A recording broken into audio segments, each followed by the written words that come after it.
Hey, welcome to Canva in a minute. In this video, I'm going to be showing you how to schedule a post from Canva to your social. First, you want to click these three dots. Then you want to connect your social to Canva. It's very simple. You can also have multiple socials. Then you want to click the social that you're going to schedule the post to. Your handle name is going to appear here. You can also click this arrow to choose another social. But for now, we're going to use our primary social. Then you want to add your caption.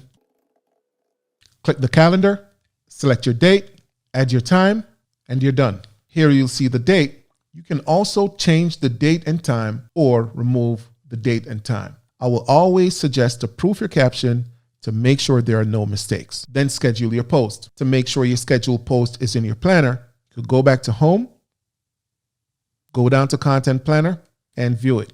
Here I have my post on pause until I'm ready to post it. We've come to the end. Hit that subscribe button, and I'll see you in the next video.